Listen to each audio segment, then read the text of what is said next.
मित्रांनो, 15 लक्षणं बुद्धिमान लोकांची. लोकांना देवाने समान बुद्धी दिली असते, पण काही बुद्धिमान लोकांची ही 15 लक्षणं आहेत, ती पुढे जाणून घ्या तुम्ही. एकदम महत्त्वाची लक्षणं आहेत ही. सर्वात नंबर 1, पहिलं म्हणजे तुम्ही पुढे काय करणार आहात याबद्दल कोणाला सांगणार नाही. नंबर 2, तुम्हाला एखाद्या परिस्थितीत काय होणार याविषयी लगेच भनक लागते, कारण तुमचा सिक्स सेन्स खूप भारी असतो. नंबर 3, तुम्हाला नेहमी प्रत्येक गोष्टीचं कुतूहल असतं. प्रत्येक गोष्टीविषयी जाणून घेण्याची एक जिज्ञासा असते. नंबर 4, तुम्ही स्वतःच्या इमोशन्सवर आणि स्वतः काय करणार या गोष्टीवर पूर्ण कंट्रोल करू शकता.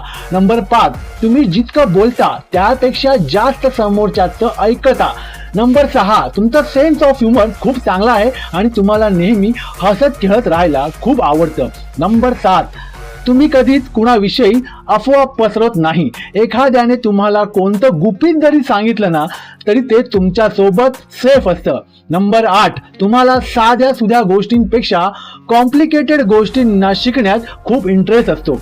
जे सगळे शिकतायत त्याने तुमचं मन भरत नाही. नंबर 9, तुम्ही नेहमी स्वतःशी खरे वागता, कधीच स्वतःशी खोटं बोलत नाही. नंबर 10, तुम्ही एखाद्या व्यक्ती वाईट वागतोय असं कळालं असलं तरी त्याला जास्त भांडत बसत नाही. नंबर 11, तुम्ही काम करताना नेहमी एकाग्रतेने काम करता. तुम्हाला कामाच्या वेळेत इतर गोष्टी करण्याची सवय नसते.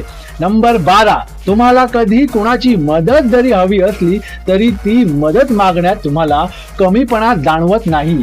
नंबर 13, तुम्ही नवनवीन गोष्टी शिकणं कधीच थांबवत नाही. नंबर 14, तुमची परिस्थिती बदलली असेल, तुम्हाला घर सोडून दुसरीकडे राहावं लागलं असेल तर तुम्ही लगेच त्या परिस्थितीशी जुळवून घेता. आणि फायनली नंबर 15, राग, दुःख यासारख्या भावनेतून येणारी प्रतिक्रिया देण्याआधी पूर्णपणे विचार करूनच तुम्ही वागता.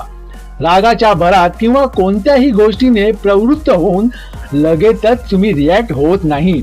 मित्रांनो, ही आहेत बुद्धिमान लोकांची 15 लक्षणं. ही लक्षणं काय तुमच्यात आहेत का?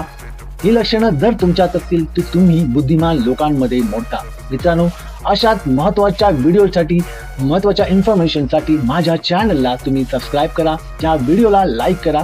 चला तर मग भेटूया पुढच्या अशाच व्हिडिओमध्ये.